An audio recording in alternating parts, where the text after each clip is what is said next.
My daughter told me I was nothing but a burden, then hung up on me while I was having chest pains. The silence that followed felt like drowning in my own living room. Today I'm going to tell you something I never thought I'd share. And if you, for even a second, feel like this sounds familiar, please just leave a like and subscribe. It'll help me keep finding the courage to speak these truths out loud. My name is Margaret Chen, and I'm 73 years old. I live in a modest two-bedroom house in Queens, New York. The same house where I raised 3 children as a single mother after my husband died of a heart attack when he was only 45. Back then, I worked double shifts at St. Mary's Hospital as a nurse's aide, came home to help with homework, cooked dinner, and somehow found energy to read bedtime stories even when my feet were screaming, and my back felt like it might snap in half. This morning started like every other morning for the past 8 years since I retired. I woke up at 6 a.m., old habits die hard, made myself a cup of coffee in the same blue ceramic mug my youngest Sarah gave me for Mother's Day 15 years ago. The handle has a small chip now, but I can't bring myself to throw it away. It's one of the few things left that still feels like love. I sat at my kitchen table, the one with the scratched surface from years of helping with science projects and art assignments, and opened my phone to check if anyone had messaged me. The screen showed 3 missed calls from an unknown number, probably telemarketers, and nothing else. No good morning texts, no how are you feeling messages, just the digital equivalent of silence. But today was different. Today was supposed to be special. 6 months ago, my eldest daughter, Rebecca, had promised me something. She'd looked me straight in the eyes during our last visit and said, "Mom, we're going to start having family dinners again, every Sunday. Like when we were kids. You always made Sunday special for us. Now it's our turn to make it special for you." I had clung to those words like a lifeline. Sunday dinners, all of us together, my 3 children, Rebecca, Michael, and Sarah, along with their spouses and my 5 grandchildren. The house would be full of laughter again, full of the chaos I'd missed so desperately since they all moved out and started their own lives. For 6 months, I'd planned for today. I'd bought a new tablecloth, cream-colored with tiny yellow flowers. I'd practiced making Rebecca's favorite pot roast, the one she used to request for every birthday. I'd even gotten my hair done yesterday at the salon, spending money I probably shouldn't have spent, but wanting to look nice for my family. The dining room was set perfectly. My good china, the set I'd been saving for special occasions for so long that the occasions never seemed special enough, was laid out with care. Cloth napkins folded just right. Candles waiting to be lit. The house smelled like vanilla and cinnamon from the apple pie cooling on the counter. At 3 p.m., I called Rebecca to confirm the time.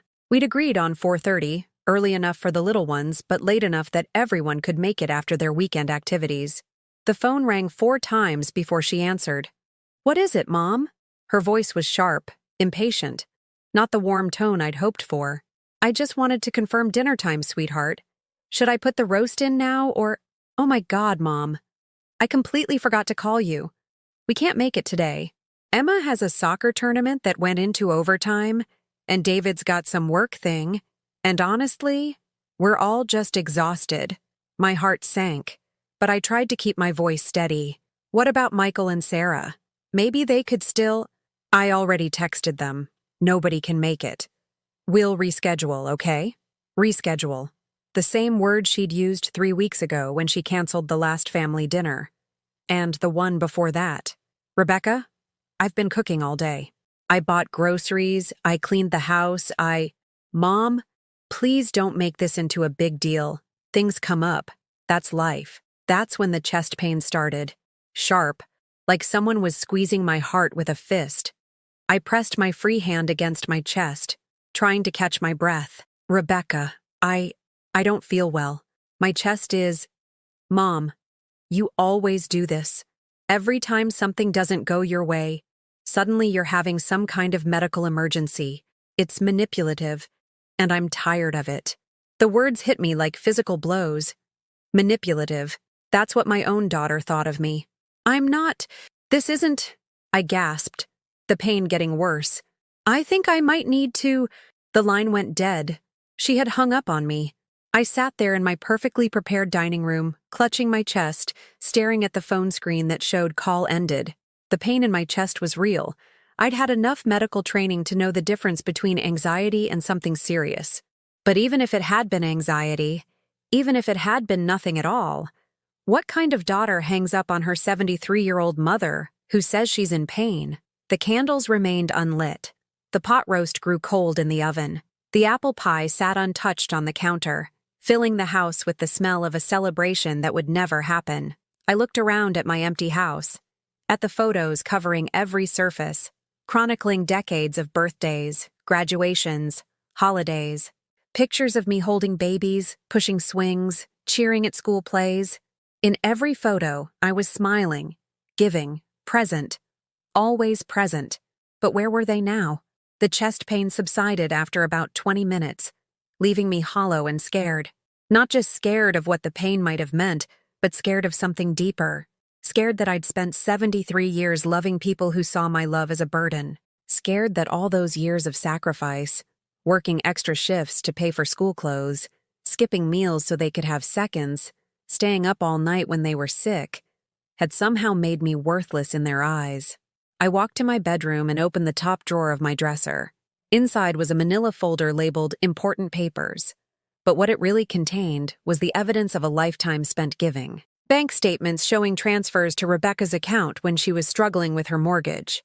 Receipts from Michael's wedding that I'd paid for when his future in-laws backed out. Tuition payments for Sarah's master's degree program. 27 years of financial records.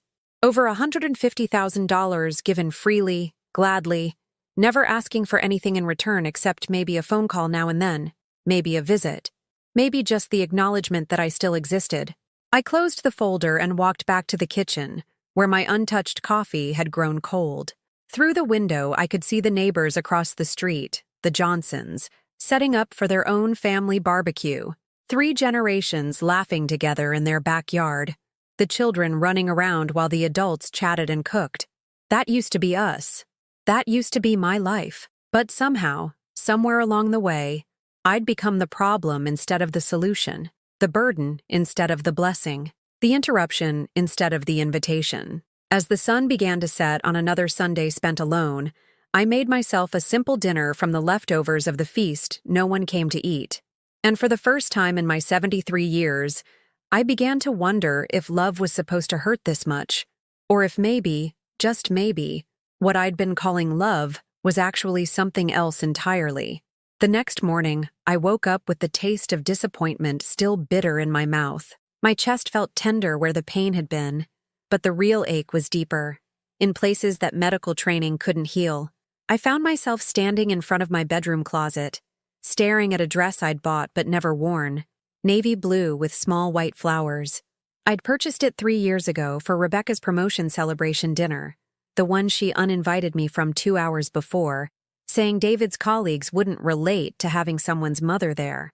That dress still had the tags on it. I pulled out a shoebox from the top shelf, one I hadn't opened in months. Inside were letters, dozens of them. Thank you notes from my children over the years, each one a small monument to my giving and their taking. Dear Mom, thank you so much for helping with the down payment. David and I couldn't have bought the house without you. We promise to pay you back as soon as his promotion comes through. Love, Rebecca. That was 8 years ago. The promotion came through. The payback never did. Mom, you're a lifesaver. The car repair was way more than we expected, but you saved Christmas for the kids. They'll never know how close we came to disappointing them. Love you, Michael. I remembered that Christmas. I'd given him $3,200 for car repairs, then watched him post photos on Facebook of the expensive ski trip they took the following month, the one I wasn't invited to join, despite being the reason they could afford it. Mama Margaret, you're an angel. The medical bills were drowning us, but your help means Sarah can focus on getting better instead of worrying about money. We're so blessed to have you. Love, James and Sarah. Sarah's surgery was successful, thank God, but the gratitude lasted exactly as long as her recovery period. 3 months later, she was too busy to return my calls, too overwhelmed with her new life to make time for the woman who'd made that new life possible. I set the letters aside and walked to my kitchen table, where my old laptop waited.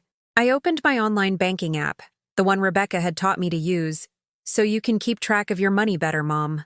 What she hadn't mentioned was that it would also let me keep track of theirs. The transfer history read like a financial autobiography of motherhood.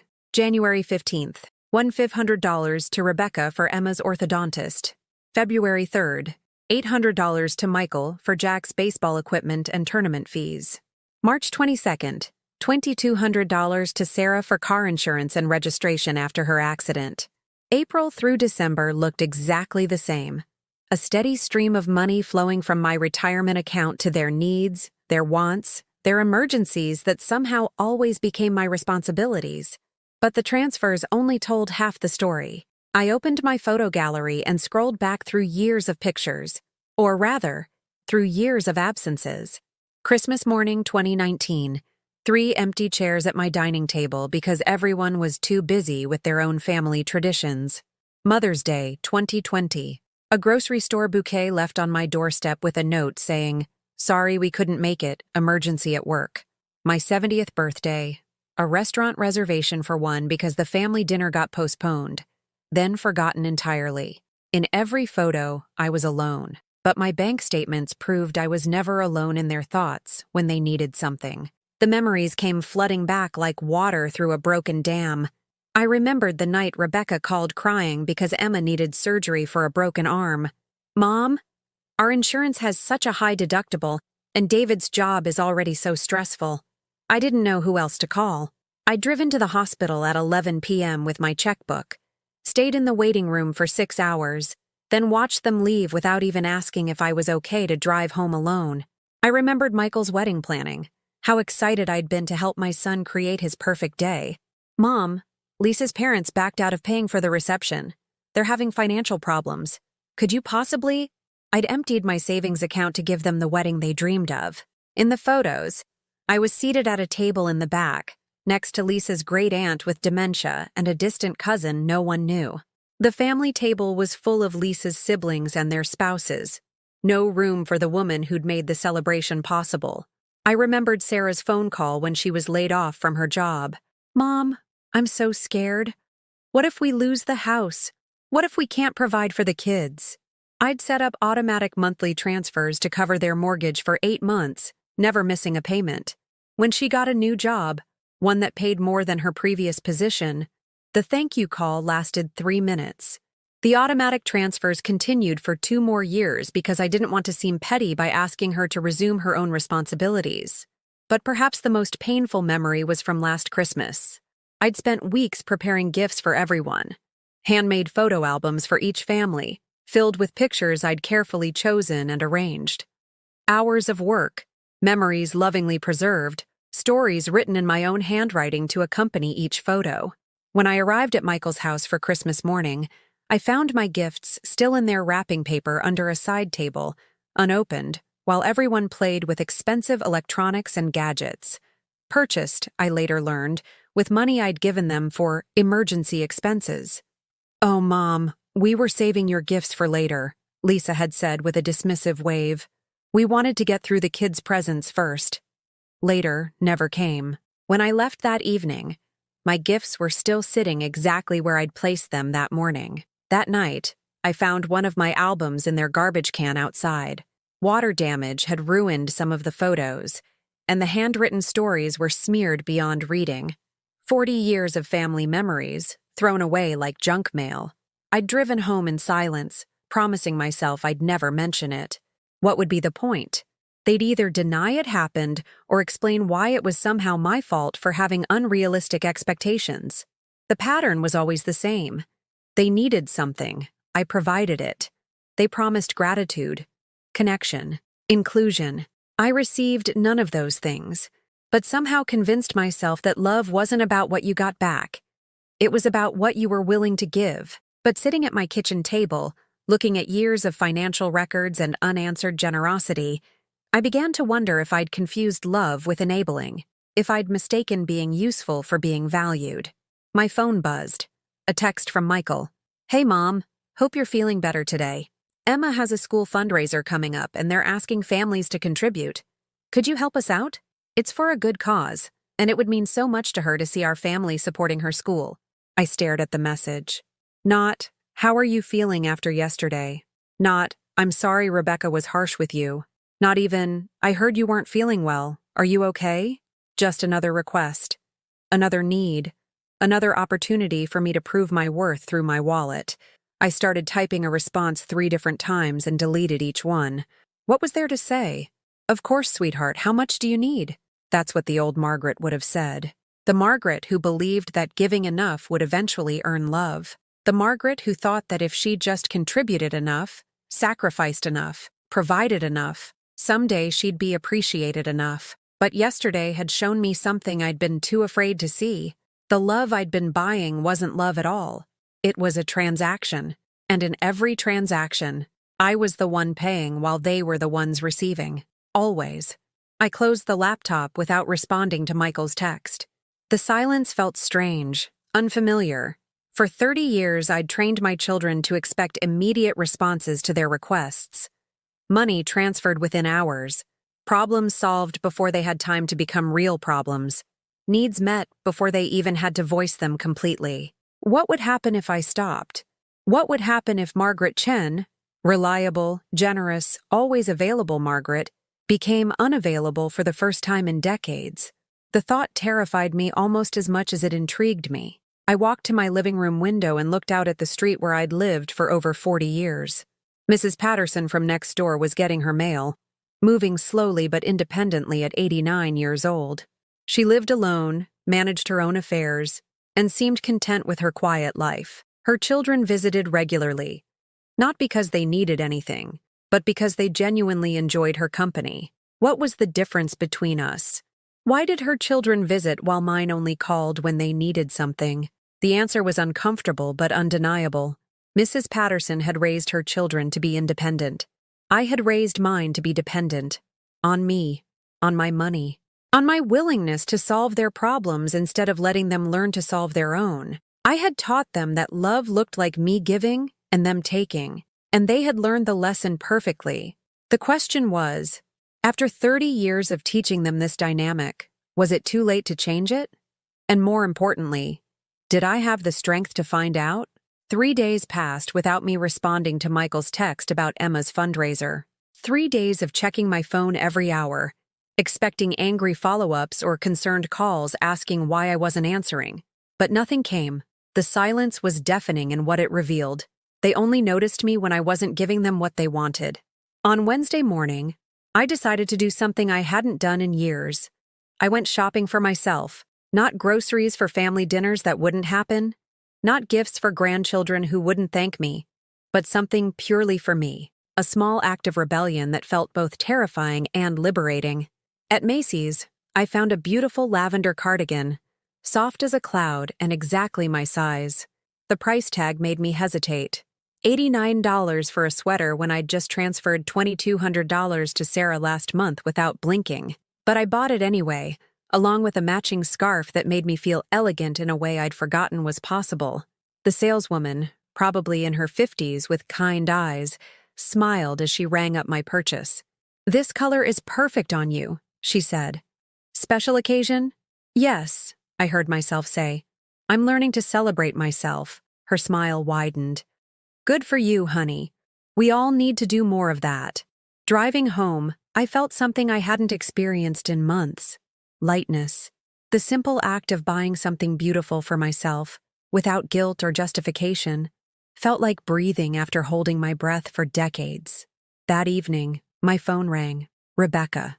"Mom, Michael told me you haven't answered his text about Emma's school thing. Are you okay?" Not, "I'm sorry about Sunday." Not, "I shouldn't have hung up on you." Just concern about why the ATM machine wasn't working. "I'm fine, Rebecca. Just been busy." Busy with what? The skepticism in her voice was unmistakable. What could a 73-year-old retiree possibly be busy with that would be more important than responding to family requests? I went shopping, bought myself some new clothes. "That's nice, Mom." Her tone was patronizing, the way you'd speak to a child who'd accomplished something trivial. But about Emma's fundraiser, I saw Michael's message. "I'm thinking about it." Silence. Then, "Thinking about it? Mom, it's for Emma's education. Since when do you need to think about helping your granddaughter?" Since I realized that helping Emma somehow never included me being part of Emma's life, I wanted to say. Since I discovered that my contributions bought me nothing but the privilege of being ignored until the next need arose. I said, I'm thinking about it, Rebecca. I don't understand what's gotten into you lately. First, the drama about Sunday dinner. Drama? The word escaped before I could stop it. I had chest pains and you hung up on me. How is that drama? You always do this, Mom. You manufacture these medical emergencies whenever you don't get your way. It's manipulative. There was that word again, manipulative, as if a lifetime of giving had been some elaborate scheme to control them, rather than simple love. I'm going to hang up now, Rebecca. Mom, don't be I ended the call. My hands were shaking, but not from fear this time. From anger. Pure, clean anger that I'd been suppressing for years. The next morning brought an unexpected visitor. Sarah stood on my doorstep, holding a bouquet of grocery store flowers and wearing the smile she used when she needed something big. Hi, Mama. I was in the neighborhood and thought I'd stop by. These are for you. She held out the flowers, wilted carnations that looked like they'd been purchased as an afterthought. Thank you. I took the flowers but didn't invite her in immediately. What brings you to my neighborhood? Her smile flickered. Can't a daughter just visit her mother? Of course you can. You just haven't in 8 months. She shifted uncomfortably. I've been so busy with work and the kids. You know how it is. I did know how it was. Too busy to visit, but never too busy to deposit the checks I sent. Come in, I said finally, stepping aside. Sarah settled into my living room, looking around with the proprietary air of someone assessing their future inheritance. Her eyes lingered on my television. A 65-inch smart TV I'd bought last year after she'd complained that watching movies at my house was like going back to the Stone Age. The house looks good, Mom. You've been keeping it up well. Yes, I have. She picked up a photo from my side table, one of her children at the beach last summer. A vacation I'd helped fund but wasn't invited to join. The kids are growing so fast. Tommy's getting into some expensive activities, piano lessons, soccer league. Kids are so expensive these days. Here it comes, I thought. The setup. The casual mention of financial pressure before the ask. James got a promotion at work, but you know how it is. More responsibility, but the salary increase doesn't keep up with the cost of living. I made a non-committal sound, waiting. Speaking of which, I wanted to thank you again for helping us with the mortgage payments last year. You really saved us. You're welcome. Actually, that's kind of why I'm here. We've been doing better financially, but now with Tommy's activities and Lucy starting preschool, things are tight again. I was wondering... She trailed off, waiting for me to fill in the blank. What were you wondering, Sarah? Well, if you could help us out again. Just temporarily until we get caught up. Maybe $1,000 a month for a few months? $1,000 a month. $12,000 a year. A quarter of my annual retirement income, given away so that she could afford activities for children who barely knew I existed. Have you considered cutting expenses instead of asking me to increase mine? I asked quietly. Sarah's face went slack with surprise. What do you mean? Piano lessons and soccer leagues aren't necessities, Sarah. They're luxuries. If you can't afford them, maybe Tommy doesn't need them right now. But Mom, we want to give our children every opportunity. Don't you want that for your grandchildren? The guilt trip, right on schedule. What I want, I said carefully, is to see my grandchildren occasionally. When was the last time you brought them here? We've been so busy. When, Sarah? When was the last time Tommy and Lucy were in this house? She looked away. I don't remember exactly. Christmas 2019, almost 3 years ago. Tommy was 7, Lucy was 4. They're now 10 and 7, and they wouldn't recognize this house if you drove them past it. That's not fair. What's not fair is asking me to fund their lives while keeping me out of them. Sarah's mask slipped completely. Mom, what has gotten into you? You're being so selfish lately. This isn't like you. Selfish. First manipulative, now selfish. For wanting to see the grandchildren whose activities I was supposed to finance. For expecting some connection in exchange for my constant giving. Maybe the problem is that this is exactly like me, and I'm tired of it. After Sarah left, empty-handed and confused, I sat in my living room feeling exhausted but strangely clear-headed. The afternoon light streamed through my windows, illuminating dust motes that danced in the air like tiny spirits. Everything looked the same, but something fundamental had shifted. I picked up my phone and scrolled through my contacts until I found Dr. Williams, my physician. It was time to address the chest pains properly, without the shame of admitting they'd started during an emotional crisis. "Mrs. Chen, I'm glad you called," she said after I described my symptoms. "Chest pain is nothing to ignore at your age. Can you come in tomorrow morning?" The next day, after a thorough examination and an EKG, Dr. Williams sat across from me in her office, her expression serious but reassuring. "Your heart is strong, Margaret. The chest pains were likely caused by stress and anxiety. Have you been under unusual pressure lately?" I almost laughed. Unusual pressure. As if the weight of carrying 3 families financially while being emotionally discarded was unusual. "Some family stress," I said simply. "Family can be our greatest source of joy and our greatest source of pain," she said gently. "At your age, it's important to minimize stress where possible. Your heart is healthy now, but chronic stress can change that over time." Driving home, her words echoed in my mind. Minimize stress where possible. What if the greatest source of stress in my life wasn't circumstances beyond my control, but choices I was making every day? What if I was choosing to let myself be treated this way? That evening, I made a decision that scared me more than any medical diagnosis could have. I opened my laptop and began changing the passwords on all my financial accounts. Then I called the bank and removed automatic transfer authorizations for all 3 of my children. "Are you sure about this, Mrs. Chen?" the customer service representative asked. "These transfers have been in place for several years." "I'm sure," I said, my voice steadier than I felt. "I want to approve all transfers manually from now on." The next morning, my phone started ringing at 7 a.m. Rebecca. "Mom, there's been some kind of mistake with the bank. Emma's orthodontist payment got declined and they're saying there's no automatic transfer set up anymore." "There's no mistake," I said. "I canceled the automatic transfers." "You what? Why would you do that?" "Because I want to review my expenses before I pay them." "But Mom, we depend on those transfers. Emma needs her braces adjusted and we've already made the appointment. Then you'll need to pay for it yourself or reschedule until you can." The silence stretched so long I thought the call had dropped. "Mom, what is wrong with you? You're acting crazy. Crazy. Manipulative. Selfish." The labels kept coming, but they were losing their power to hurt me. I was beginning to see them for what they really were. Weapons used by people who wanted to keep me compliant and giving. "I'm acting like someone who's tired of being taken for granted," I said. "We don't take you for granted." "Rebecca, when was the last time you called me just to see how I was doing? Not to ask for something, not because you needed money or help, but just because you wanted to talk to your mother?" Another long silence. We're all so busy, Mom. You know that. Too busy to call, but never too busy to cash my checks." The words hung in the air between us like a bridge I'd just burned. There was no taking them back. No pretending I hadn't finally said what we both knew was true. "I can't believe you said that," Rebecca whispered. "I can't believe it took me this long to say it." After she hung up, I sat in my quiet house and waited for the guilt to overwhelm me, for the voice in my head to start listing all the reasons I was wrong, all the ways I should apologize and restore the old order. But the guilt didn't come. Instead, for the first time in years, I felt something I'd almost forgotten was possible. I felt free. Was I used?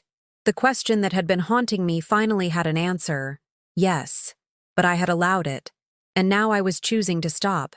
The storm hit faster than I expected.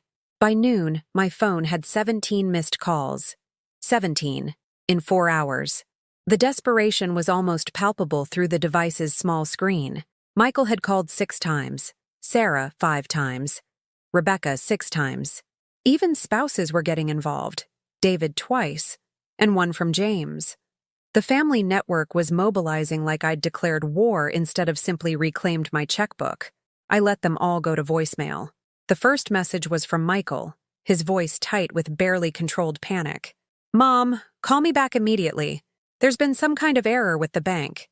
My mortgage payment bounced, and they're saying you canceled the automatic transfer. This has to be a mistake. Call me. The second was from Sarah, her tone shifting between confusion and accusation. Mom, what's going on? Tommy's piano teacher called saying our payment was declined. I'm standing in the grocery store with a cart full of food and my card was declined. Please call me back right now. By the fourth message, Rebecca had abandoned all pretense of politeness. Mom, whatever games you're playing need to stop. Emma's orthodontist wants to know when they'll receive payment, and I look like an idiot. This is affecting your granddaughter's medical care. Call me back. The messages continued through the day, each one more desperate than the last. Michael's voice cracked as he explained how embarrassing it was to have his mortgage payment returned. Sarah cried through her message about having to put groceries back while other customers watched. Rebecca's final message was pure venom. I don't know what's gotten into you, but this stops now. We're coming over Sunday to discuss this face-to-face. You've clearly lost your mind. I saved every message, not out of cruelty, but as evidence. Evidence of what I'd been to them all these years. Evidence of what happened when the ATM machine developed feelings. Sunday arrived with the weight of an approaching hurricane. I woke up early, made myself breakfast, and put on my new lavender cardigan. If I was going to war, I might as well look good doing it. At exactly 2 p.m., 3 cars pulled into my driveway like an invasion force. Rebecca's black SUV, the one I'd helped buy. Michael's sedan, the one I'd helped repair countless times. Sarah's minivan, the one I'd helped finance when her credit was destroyed by medical bills. They came to my door as a united front, something they'd never managed for birthdays or holidays, but achieved effortlessly when their income stream was threatened. Rebecca knocked with the authority of someone who expected immediate compliance. Mom, we need to talk. I opened the door to find all 3 of them standing there, along with David and James. 5 adults, crowding my doorstep like debt collectors.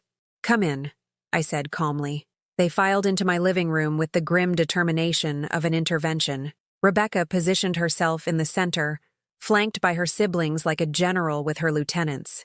The spouses hung back, uncomfortable but present to show solidarity. Mom, sit down, Rebecca said, gesturing to my own chair in my own living room. We need to have a serious conversation. I'm fine standing, I said, remaining by the doorway. Something about their formation, their presumption of authority in my space, made me want to maintain the option of escape. What you did this week was completely unacceptable, Rebecca continued, her voice carrying the tone she probably used in business meetings. Cutting off our financial support without warning, refusing to answer calls, making us scramble to cover expenses we've been counting on. It's childish and cruel. Childish and cruel, I repeated softly. Interesting choice of words. Don't deflect, Mom. We need to understand what's happening here. Are you having some kind of breakdown? Are you taking medication that's affecting your judgment? The questions came rapid fire, each one designed to position me as the problem. Not their financial dependence on a 73-year-old woman, not their complete inability to function without my money. My mental state was the issue. I'm not having a breakdown, I said. I'm having a breakthrough. Michael stepped forward, his face flushed with embarrassment. Mom, do you have any idea how humiliating this week has been? My mortgage payment bounced. My neighbors saw the bank representative at my door. Lisa's friends are asking questions about our finances. You've made us look like we can't manage our own lives. Can you? I asked quietly. The question hung in the air like a slap. Michael's face went red, then white. Of course we can, Sarah interjected, but her voice lacked conviction. We've been planning our budgets around your help. You can't just yank the rug out from under us without warning. How much warning would have been appropriate? I asked. A week? A month? A year? At what point does warning become enabling? This isn't enabling, Rebecca snapped. This is family helping family. This is what mothers do. No, I said, my voice growing stronger. This is what I've been doing, but I'm beginning to think I've been doing it wrong. David, who'd been silent until now, cleared his throat. Mrs. Chen, I think there's been a misunderstanding. We're not asking for charity. We're grateful for your help, and we've always intended to pay you back when we're in a better position. I looked at him, this man who'd been married to my daughter for 12 years, who'd accepted tens of thousands of dollars from me, who'd never once invited me to a birthday party or holiday celebration in their home. David, in 12 years of marriage to my daughter, how many times have you had me over for dinner? He blinked, clearly not expecting the question. Well, our house is small, and with the kids, 0, I said. The answer is 0. But you've had no problem accepting my money during those same 12 years. Mom, what does that have to do with anything? Rebecca demanded. We're talking about financial commitments you made to us. No, we're talking about financial commitments I made to people who treat me like a bank. People who remember I exist when they need a loan but forget I exist when they're planning their lives. The room went silent.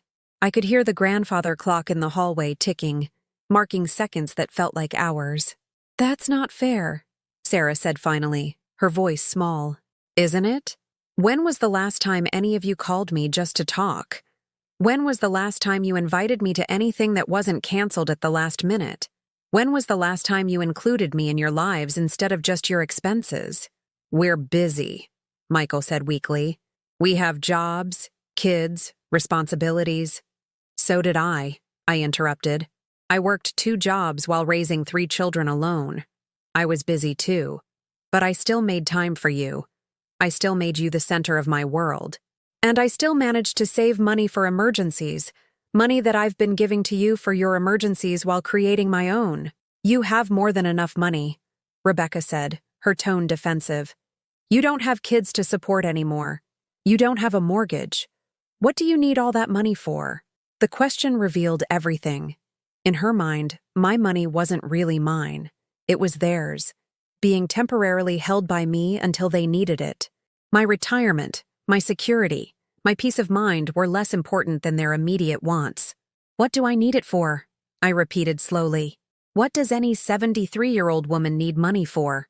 Medical bills, home repairs, long-term care insurance. A safety net for when I can't take care of myself anymore. The things you should be worried about instead of depending on me to fund your lifestyles. We're not depending on you, James said, speaking for the first time. It's been helpful to have your support. Helpful, I said. Let me ask you something, James. If I died tomorrow, how would you manage? How would any of you manage without my monthly contributions? The silence was deafening. They looked at each other, then at the floor, then anywhere but at me, because we all knew the answer. They couldn't manage. They'd built their lives around my money, and without it, their carefully constructed financial houses would collapse. That's what I thought, I said softly. Rebecca stood up abruptly, her face flushed with anger. So what, Mom? You're punishing us for accepting help you offered? You're destroying our family because you want to prove some point? I'm not destroying anything, I said. I'm just stopping the destruction of myself. This is ridiculous, she continued, pacing now. You're being dramatic and selfish. We're your children. We're supposed to be able to count on you. And I'm supposed to be able to count on you, I replied. But apparently, I can only count on you to take. The words hit like physical blows. Sarah started crying. Michael looked like he'd been slapped. Rebecca's face contorted with rage. How dare you, she hissed. After everything we've done for you. What? I asked, genuinely curious. What have you done for me? Please tell me, because I'm honestly trying to remember. She opened her mouth, then closed it. Opened it again. Nothing came out. You ungrateful, bitter old woman, she finally managed. We don't have to take this abuse. You're right, I said calmly. You don't. You're all adults. You can leave any time you want. You can go back to your lives and figure out how to live them without my money. Fine, Rebecca said, grabbing her purse. But don't expect us to come running when you're lonely and need us. The threat was supposed to wound me, but instead it clarified everything. The only time they'd ever come running was when they needed something. The idea that they'd ever come running for me, simply because I needed them, was laughable. I won't, I said. They filed out of my house like a retreating army, muttering among themselves, shooting wounded looks over their shoulders. As their cars pulled out of my driveway, I felt something I hadn't expected. Relief. Pure, overwhelming relief. I was alone in my house, but for the first time in years, I didn't feel lonely. I felt free. But I also knew this was just the beginning. The real test would come in the days and weeks ahead, when the full weight of their disapproval settled on me like a shroud, when the silence stretched from days to weeks to months, when I had to decide whether being right was worth being alone. As I watched their taillights disappear down my street, I realized something that both terrified and liberated me. I was about to find out who Margaret Chen really was when she wasn't trying to buy love. The answer might break my heart, but it couldn't break it any worse than it was already broken. The first Monday morning after the confrontation, I woke up to something I hadn't experienced in decades. A day with no financial obligations to anyone but myself. I lay in bed for an extra hour, not because I was depressed or avoiding the day, but because I could. There were no urgent calls about bounced payments to return, no emergencies requiring immediate financial intervention, no guilt-laden messages about disappointed grandchildren whose activities I wasn't funding. Just silence. Beautiful, peaceful silence. I made myself coffee in my favorite mug, the chipped blue one, and sat at my kitchen table with my laptop. For the first time in years, I opened my banking app with curiosity rather than dread. Instead of seeing my account balance steadily drained by automatic transfers, I saw something that made me gasp out loud. Stability.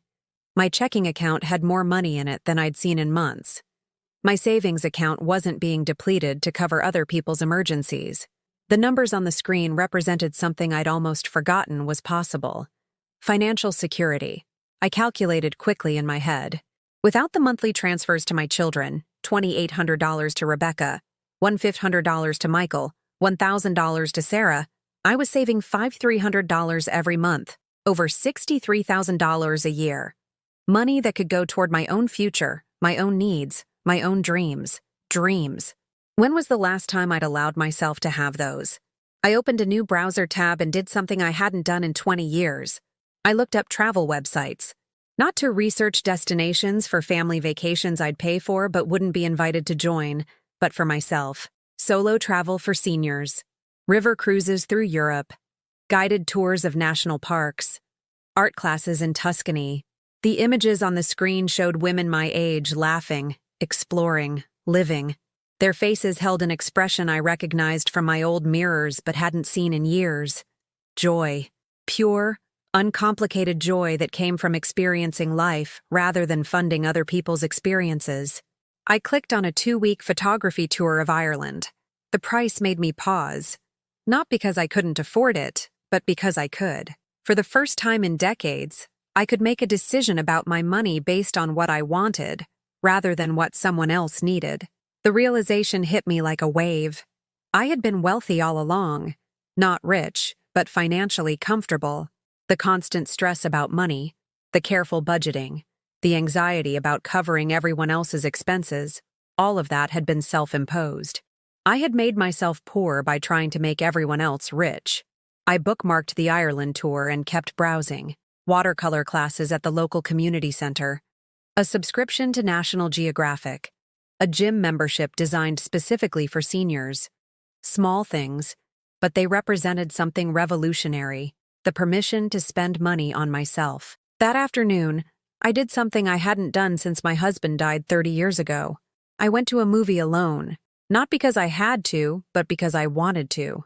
The ticket cost $14, less than one of the coffee shop visits I'd funded for Sarah's family. But it felt like a massive indulgence.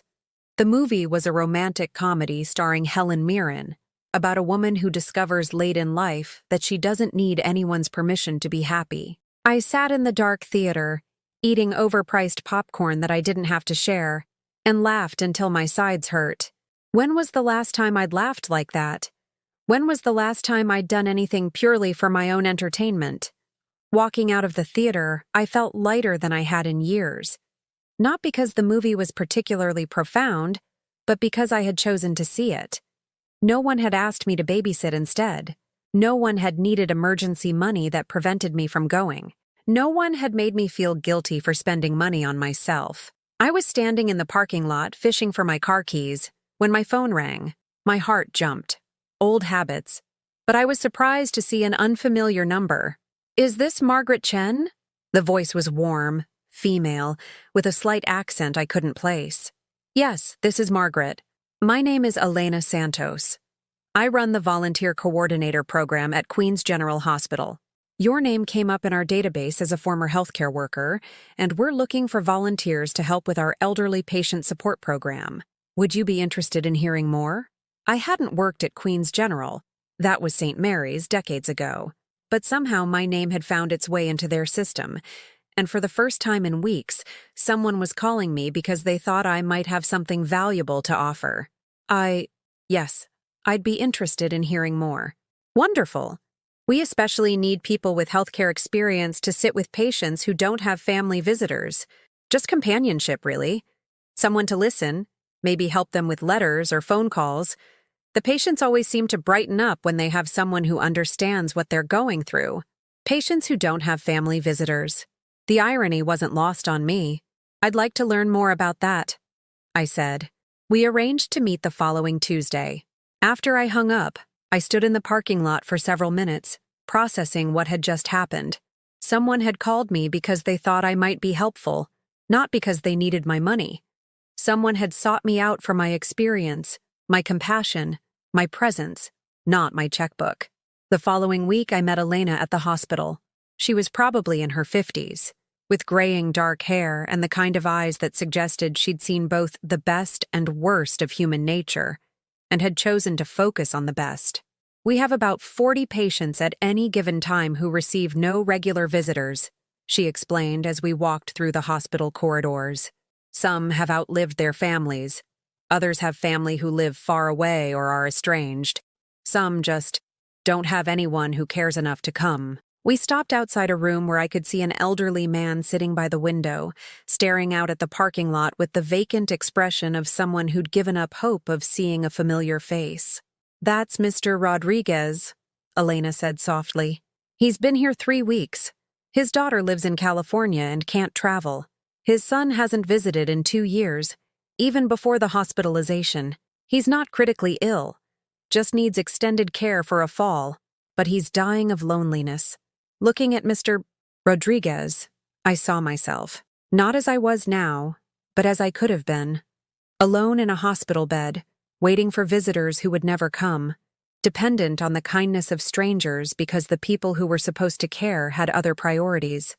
"I'd like to meet him," I said.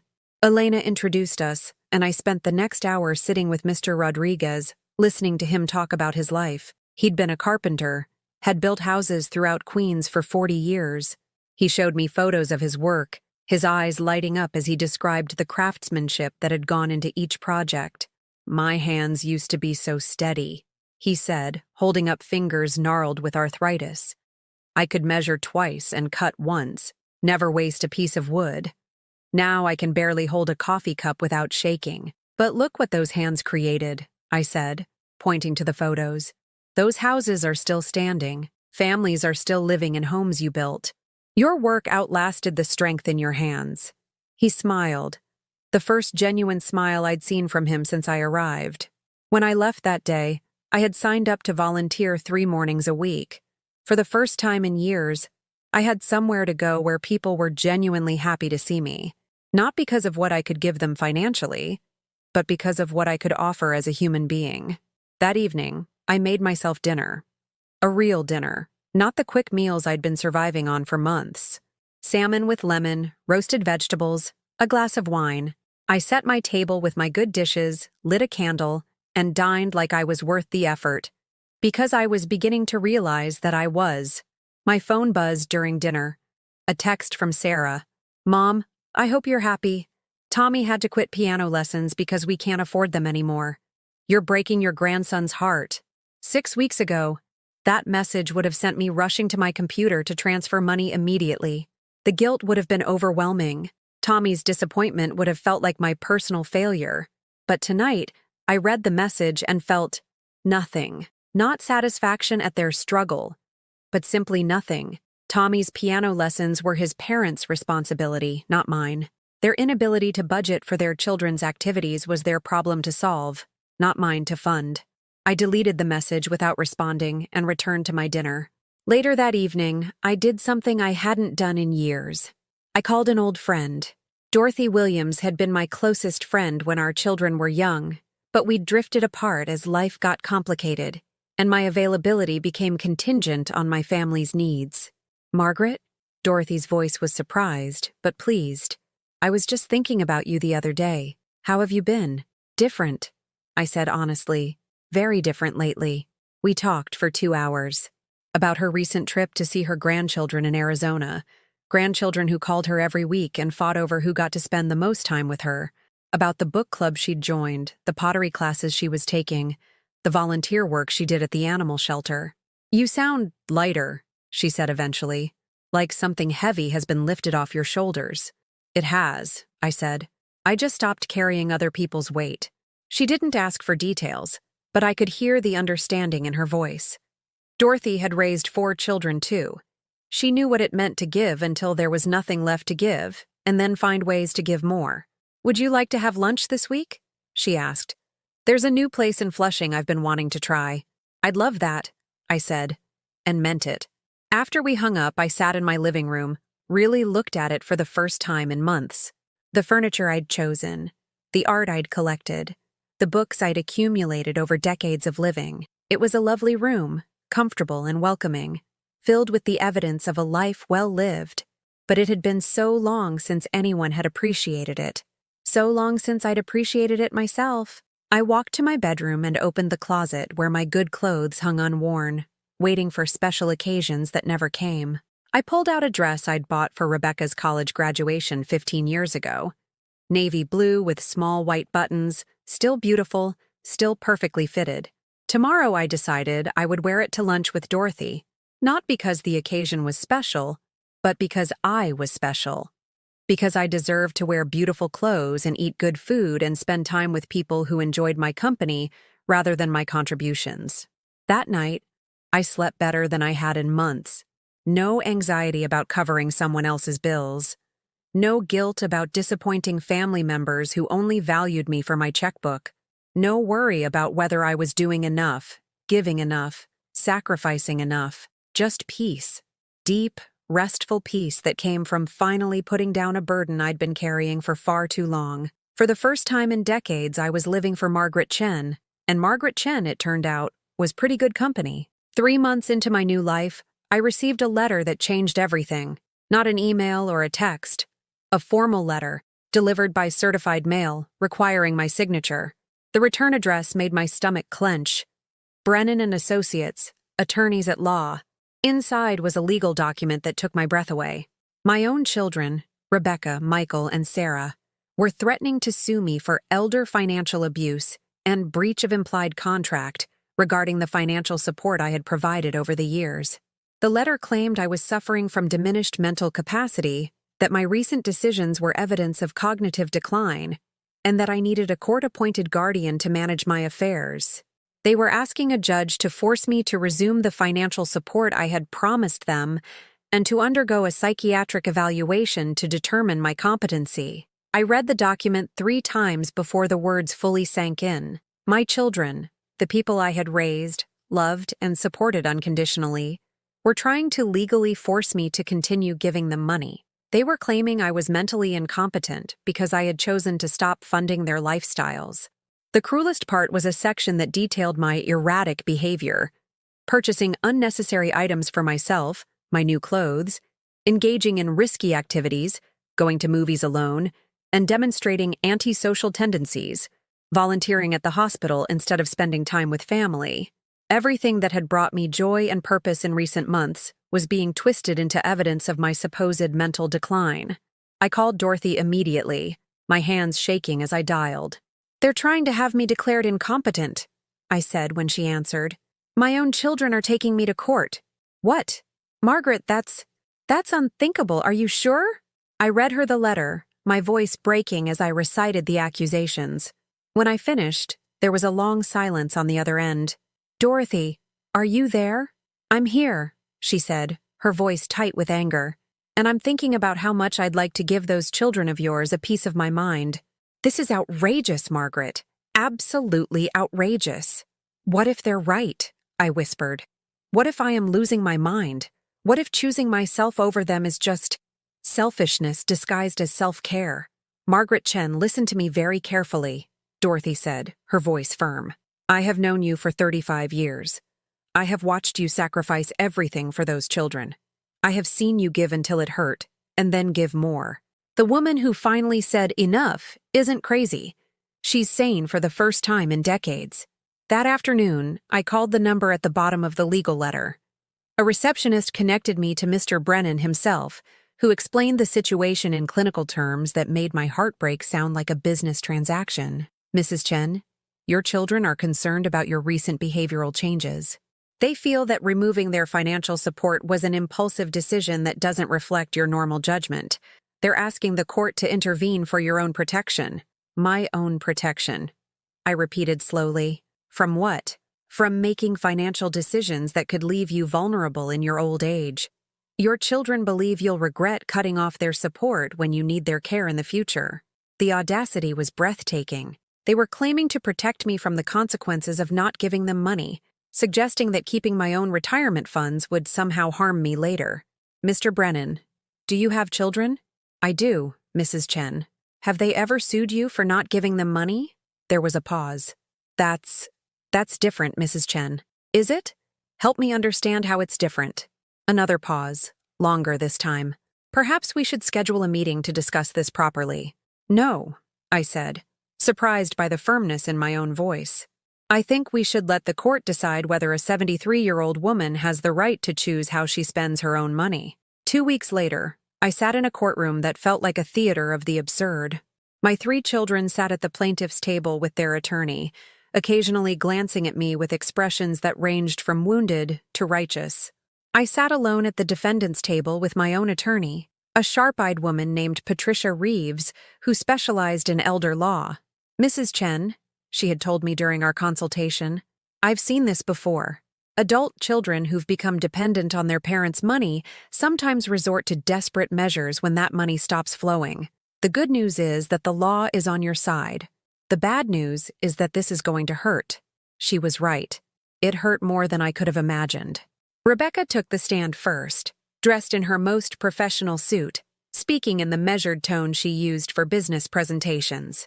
Your Honor, my mother has always been generous with our family, and we've been grateful for her support. But in recent months, she's become erratic, hostile, and frankly, unrecognizable. She's cutting off financial support without warning, making impulsive purchases, isolating herself from family. We're worried about her mental state and her ability to manage her affairs. Michael followed, his testimony focused on my sudden personality change and inability to maintain family relationships. He spoke about my refusal to attend family events, conveniently omitting that I'd never actually been invited to any. Sarah cried through her entire testimony, talking about how worried she was about me, how I used to be such a loving, giving person, how my recent behavior was breaking the family apart. She made it sound like my decision to keep my own money was an act of aggression against innocent victims. Then it was my turn. Patricia had coached me extensively, but nothing could have prepared me for the moment when I stood up in that courtroom and faced my children, the people I had loved more than my own life, who were trying to legally force me to continue funding their existence. Mrs. Chen, Patricia began, can you tell the court about your financial situation before you made the decision to discontinue automatic transfers to your children? I took a deep breath and began. I talked about working 2 jobs to raise 3 children alone, about saving every penny I could for their education, their weddings, their emergencies, about continuing to support them long after they'd become adults with their own families and careers. Over the past 10 years, I estimate I've given my children over $200,000, I said, my voice steady despite the tremor in my hands. Money from my retirement savings, money I should have been preserving for my own future care. And what prompted your decision to stop these transfers? This was the hard part. This was where I had to be honest about the pain, the loneliness, the years of feeling like nothing more than a bank account with emotions. I realized that I was purchasing a relationship with my children rather than having one. They called when they needed money, ignored me when they didn't. I was invited to nothing, included in nothing, valued for nothing except my willingness to solve their financial problems. I looked directly at my children as I spoke, watching their faces change from righteous indignation to uncomfortable recognition. I was having chest pains from stress, I was lonely. I was spending my retirement years funding their lives while living no life of my own. I made the decision that I wanted to live the last years of my life for myself, not as a financial resource for adult children who are perfectly capable of supporting themselves. And how do you feel about your decision now? I feel healthier than I have in years. I'm volunteering at a hospital, helping people who actually appreciate my presence. I'm reconnecting with old friends. I'm taking care of myself for the first time in decades. I sleep better, I eat better, I'm happier. If that's mental decline, then I hope it continues. A few people in the courtroom gallery, strangers who had wandered in to watch the proceedings, actually smiled at that. The judge called a recess, and I found myself in the hallway with my children for the first time since the confrontation at my house. They approached me like a delegation, Rebecca serving as spokesperson. "Mom, it's not too late to stop this," she said. "We can work something out. Maybe reduce the amounts, set up a schedule. You don't have to cut us off completely. I don't have to give you anything at all," I replied quietly. "That's what you're not understanding. I don't owe you my retirement. I don't owe you my financial security. I already gave you 18 years of my life, and that was enough." "We're your children," Michael said, his voice breaking. "We're supposed to be able to depend on you." "You're adults," I said. "You're supposed to be able to depend on yourselves." "What about your grandchildren?" Sarah asked, playing her final card. "Don't you care about Tommy and Lucy and Emma? They need things, Mom. They need opportunities. They need parents who can provide for them without depending on their grandmother's retirement money," I said. "They need to see that adults solve their own problems instead of expecting someone else to fix everything." When court resumed, the judge asked to speak with me privately in her chambers. Judge Martinez was probably in her 60s, with silver hair and the kind of eyes that suggested she'd heard every story human beings could tell. "Mrs. Chen, I've been on the bench for 22 years, and I've never seen a case quite like this. Adult children suing their parent for the right to receive money. It's unusual. It's embarrassing," I said, "but it's also clarifying." "How so?" "I spent 30 years teaching my children that love looked like me giving and them taking. They learned that lesson perfectly. Now they're confused why I want to change the rules of the game." Judge Martinez nodded slowly. "Mrs. Chen, I'm going to ask you directly. Do you believe you're mentally competent to manage your own finances?" "I believe I'm more mentally competent now than I've been in years, Your Honor. I was incompetent when I was giving away my retirement security to fund other people's wants. I'm competent now that I'm keeping it for my own needs." She smiled, actually smiled, and nodded. "I think we're done here." Back in the courtroom, Judge Martinez delivered her ruling with the authority of Solomon himself. The court finds no evidence of mental incompetence or diminished capacity in the defendant. Mrs. Chen's decision to discontinue voluntary financial support to her adult children appears to be a rational choice made by a competent adult who has the absolute right to determine how her money is spent. She paused, looking directly at my children. Furthermore, the court notes that adult children have no legal right to their parents' financial support, regardless of past patterns of giving. To suggest otherwise is to fundamentally misunderstand both the law and the nature of family relationships. Another pause, and her voice became gentler, but no less firm. "Mrs. Chen, you have given your children the greatest gift any parent can give. You raised them to adulthood. What you do with your money now is entirely your choice." Case dismissed. The gavel came down with finality that echoed through the courtroom, and, I suspected, through the rest of my life. As I walked out of that courtroom, I felt something I'd never experienced before. Complete vindication. Not just legal vindication, but emotional vindication. A judge, a neutral party who'd heard both sides, had confirmed what I'd been afraid to believe.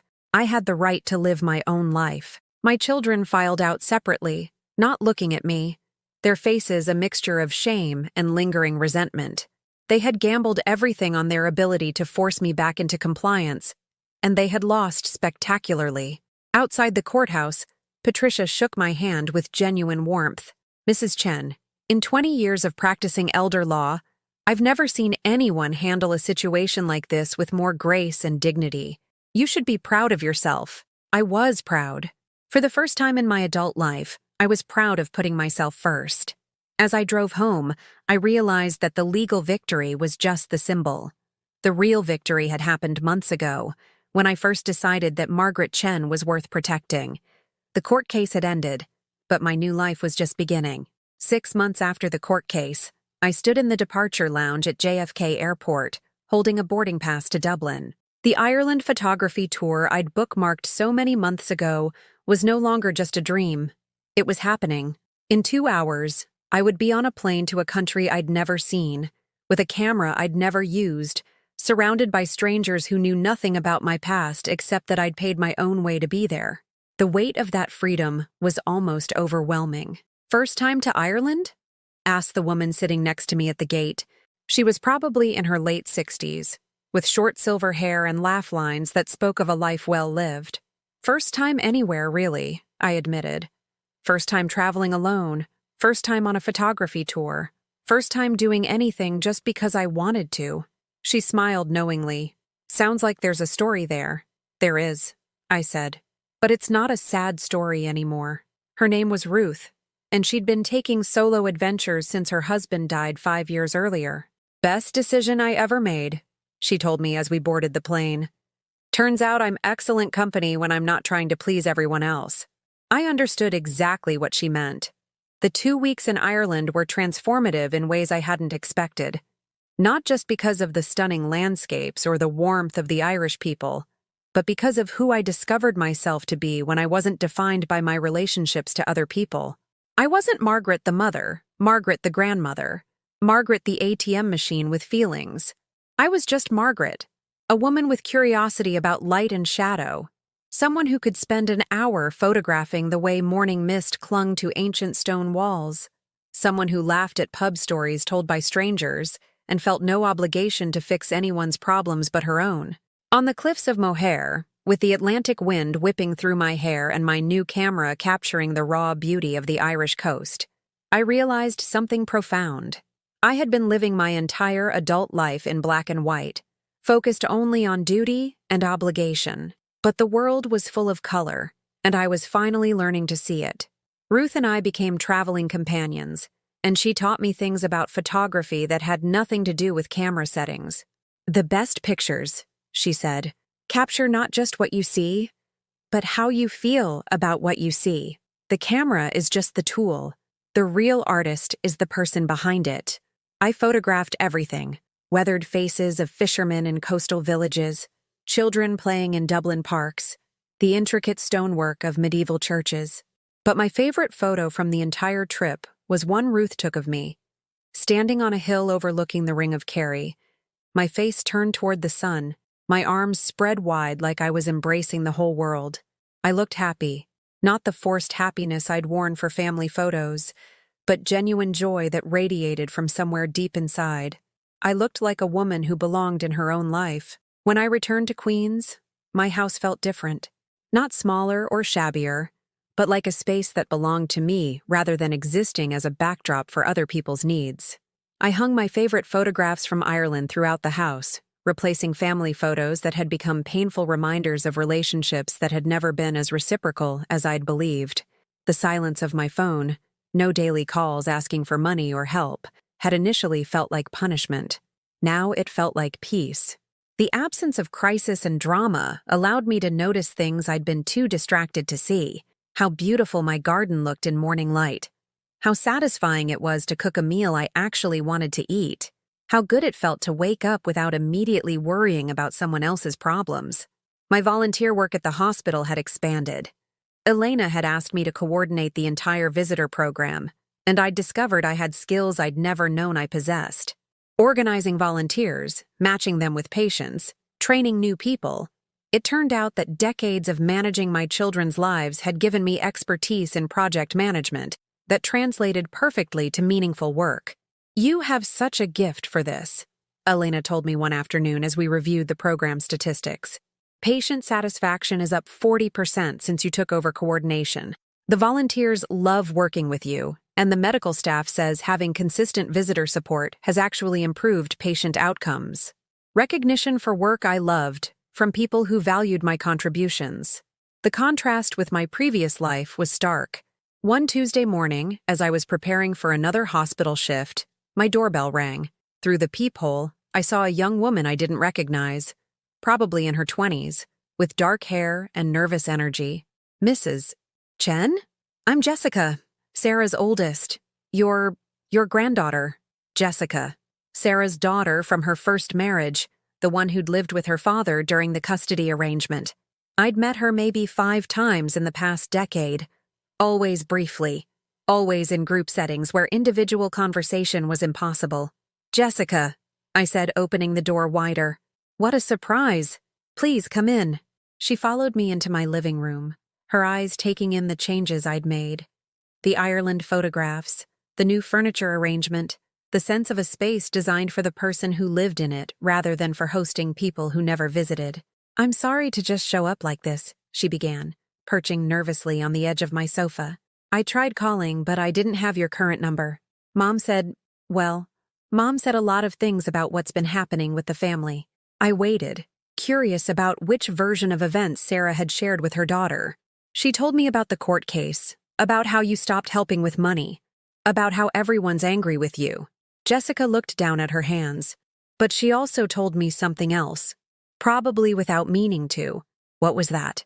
She told me how much money you'd been giving them. All of them. For years. Hi, Jessica looked up at me with eyes that reminded me of my own at that age. Sharp, observant, unimpressed by adult nonsense. Mrs. Chen, I'm 23 years old. I work 2 jobs to pay for community college. I live in a studio apartment with 3 roommates. And my mother, who's been getting $1,000 a month from you, told me last week that she couldn't help me with my textbook costs because money was too tight. The pieces clicked into place. Sarah had been receiving enough money from me to significantly improve her family's lifestyle, but none of that help had trickled down to the stepdaughter who actually needed it. I did some math, Jessica continued. If she'd saved even half of what you were giving her instead of spending it on Tommy's activities and Lucy's private preschool, she could have helped me finish school without debt. But instead, she spent your money on her biological children and left me to struggle. The hurt in Jessica's voice was familiar, the pain of being considered less important, less worthy of investment and care. I wanted to meet you, she said, not to ask for anything, but to apologize, to tell you that what my family did to you was wrong, and to say, thank you. Thank you for what?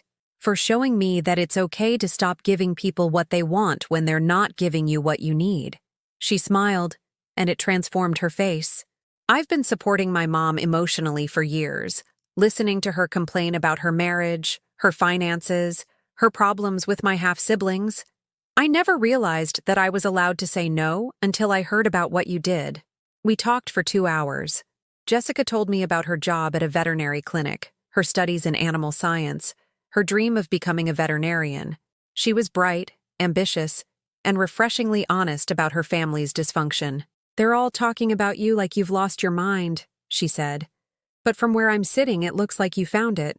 Before she left, she asked if she could visit again. Not for money or help, she clarified quickly. Just to talk.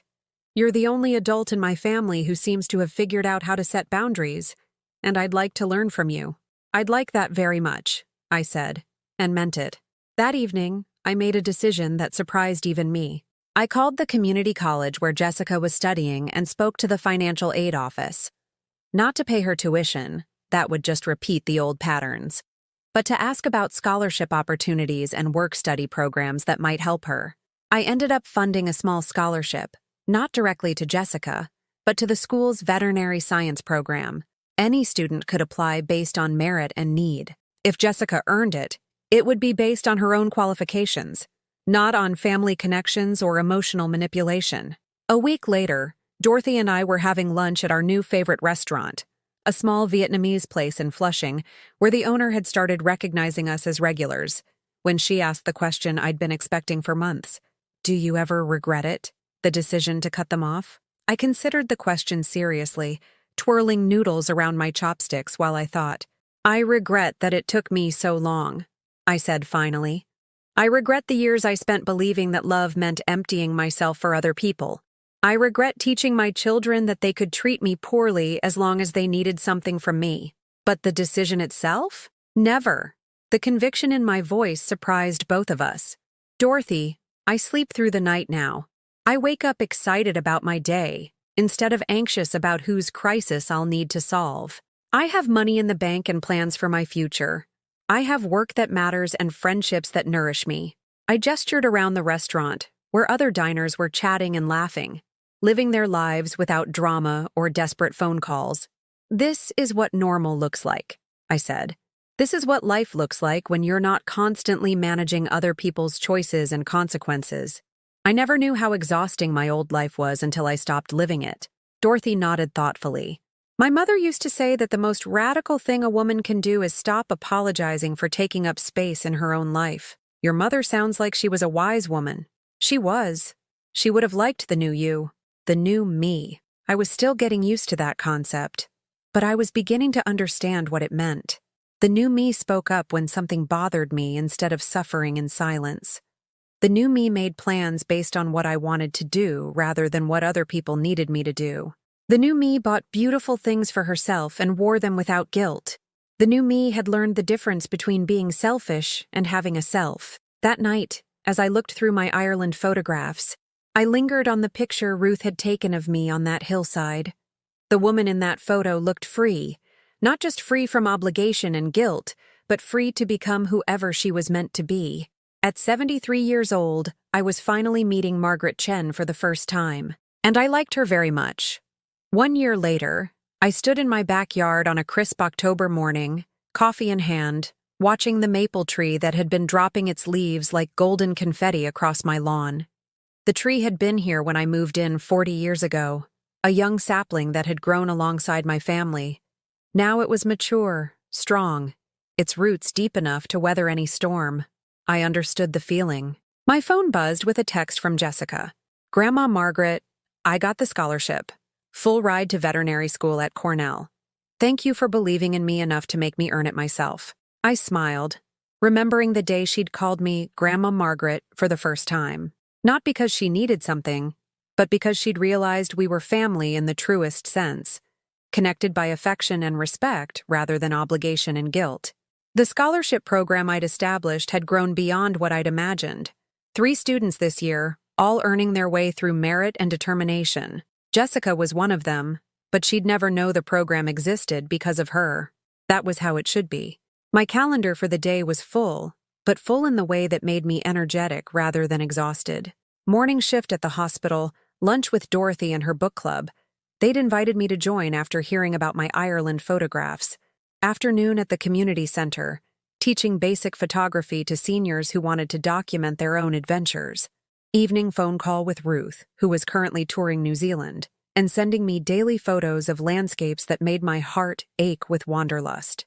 At 74, I had a waiting list of places I wanted to visit, skills I wanted to learn, people I wanted to meet. The woman who'd once measured her worth by how much she could give away, now measured it by how much she could experience, create, and become. The morning hospital shift brought a new patient to our visitor program. Mrs. Patterson, the 89-year-old neighbor I'd once envied for her independent spirit. She'd fallen and broken her hip, and her children lived across the country. When I walked into her room, her face lit up with recognition. Margaret, I can't believe it's you. When they said a volunteer would visit, I never imagined it would be my neighbor. We spent an hour talking about our street, our shared memories of watching the neighborhood change over the decades. She told me about her late husband's garden, how she'd learned to tend it herself after he died, how satisfying it was to nurture something beautiful. You know, she said as I was preparing to leave, I used to feel sorry for you. All those years watching your children treat you like a bank account instead of a mother. I wanted to say something, but it wasn't my place. I was surprised by her directness, but not offended. What stopped you? I figured you'd have to come to that realization yourself, and I'm glad you did. You look, she paused, searching for the right word. You look like yourself now. Not like someone trying to earn the right to exist. Earning the right to exist. The phrase hit me with unexpected power. That's exactly what I'd been doing for decades, constantly justifying my place in my children's lives through financial contributions, believing that my worth was tied to my usefulness. Mrs. Patterson, Do you ever regret not having closer relationships with your children? She considered the question thoughtfully. I love my children deeply, but I raised them to be independent. They visit because they want to, not because they need to. When they call, it's to share their lives with me, not to solve their problems. Would I like to see them more often? Of course, but I'd rather have the relationship we have, honest and voluntary, than the one you used to have with yours. Her words stayed with me through the day, through lunch with the book club where we discussed a novel about a woman reclaiming her life after divorce, through the photography class where Mr. Kim showed us his first successful portrait of his granddaughter. The secret, he explained to the class, was stopping trying to control how she looked and just capturing who she was.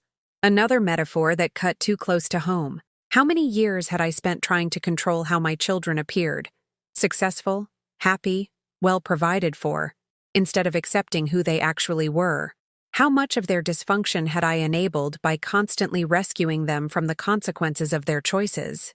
That evening, as I was reviewing the Ireland photos I'd been organizing into albums, I found myself looking at the picture Ruth had taken of me on that hillside. The woman in the photo was a stranger to the woman I'd been 2 years ago, but she was exactly who I was meant to become. My phone rang. An unknown number. Hello? Mom? The voice was tentative, unfamiliar despite being one I'd known for 43 years. It's Michael. My first instinct was to hang up. It had been over a year since the court case, longer since we'd had any meaningful contact. But something in his tone, vulnerability rather than demand, made me stay on the line. Hello, Michael. I wanted to call and... He stopped, started again. Lisa and I are getting divorced. I waited. The old Margaret would have immediately offered sympathy, money, solutions. The new Margaret simply listened. She left me for her personal trainer. Took half of everything, including the house you helped us buy. I'm living in a studio apartment, and I can barely afford it. Still, I waited. I know you probably don't want to hear from me after everything that happened, but I didn't know who else to call. I'm scared, Mom. I don't know how to do this alone. The pain in his voice was real, raw, but so was the assumption that his crisis constituted my emergency. I'm sorry you're going through this, Michael, I said carefully. Divorce is painful, especially when there's betrayal involved. I hoped maybe we could talk, maybe meet for coffee or something. I know I messed up with the whole court thing, but I'm your son and I need... What do you need, Michael? I need my mom back. The words hung in the air between us. Part of me, the part that had been conditioned by decades of maternal programming, wanted to rush to his aid, to fix his problems, to be the safety net he'd grown accustomed to having. But I'd learned to distinguish between being needed and being used. Michael, I'm willing to have coffee with you, but we need to be clear about what that means. I'm not going to provide financial support. I'm not going to solve your problems. I'm not going to rescue you from the consequences of choices you made as an adult. But I'm your son. You're my son and I love you. But you're also a 43-year-old man who needs to learn how to handle his own crises. If you want to have a relationship with me based on mutual respect and genuine affection, I'm open to that. If you want to restore the old dynamic where I give and you take, then this conversation ends here. The silence stretched long enough that I wondered if he'd hung up. I don't know how to do this, he said finally. Do what? Have a relationship with you that isn't about money or help or fixing things? I don't know how to just be your son. The honesty in his admission broke something open in my chest. Not the old guilt and obligation, but something softer. Compassion for the man I'd inadvertently prevented from learning how to be self-sufficient. Then maybe it's time you learned, I said gently. Maybe it's time we both learned what a healthy relationship between us looks like. We agreed to meet the following week. No agenda, no expectations beyond two people trying to figure out how to be family without the old patterns of dependency and enabling. After I hung up, I sat in my living room, really looked at it. The space reflected who I'd become. Comfortable, but not excessive. Beautiful, but not showy. Organized around my interests and needs rather than other people's expectations. The Ireland photographs spoke of adventure and growth. The books on my coffee table reflected my curiosity about subjects I'd never had time to explore when I was managing everyone else's lives. This was what peace looked like. This was what a life lived for yourself felt like. Would Michael learn to have a genuine relationship with me? Would any of my children ever truly understand what they'd put me through? Would we ever have the kind of family connection I'd dreamed of for so many years? I didn't know, but I'd finally learned that my happiness couldn't depend on other people's choices. I couldn't control whether my children would learn to value me for who I was, rather than what I could provide. I could only control my own responses, my own boundaries, my own choices about how to spend the years I had left, and I was choosing to spend them well. I walked to my bedroom and opened the drawer where I kept my most treasured possessions: the passport with Ireland stamps, the volunteer recognition award from the hospital, the first photograph I'd ever taken that captured something beautiful, the letter from Jessica thanking me for teaching her that love didn't require self-sacrifice, evidence of a life reclaimed, evidence of a woman who'd learned the difference between giving from love and giving from fear. At 74, I'd finally learned the most important lesson of my life. You can't love others well until you learn to love yourself first. You can't teach people to respect you if you don't respect yourself. You can't build healthy relationships on the foundation of unhealthy self-sacrifice. Sometimes the most loving thing you can do is stop giving people what they want and start giving them what they need, which is often the chance to learn how to take care of themselves. I closed the drawer and walked back to my living room, where the maple tree was visible through the window. Tomorrow, I would rake the leaves it had shed, clearing the ground for new growth come spring. The tree wasn't diminished by letting go of what it no longer needed. It was preparing for the next phase of its life. At 74, I was preparing for the next phase of mine, and for the first time in my adult life, I couldn't wait to see what that phase would bring. Have you ever found yourself in a situation where you were giving so much of yourself that you lost sight of who you were? Do you know someone who might need to hear this story? If this story resonated with you, please share your thoughts in the comments below. And if you believe this message might help someone else find the courage to reclaim their own life, please like this video and subscribe to our channel. Sometimes the stories we need to hear find us exactly when we're ready to listen.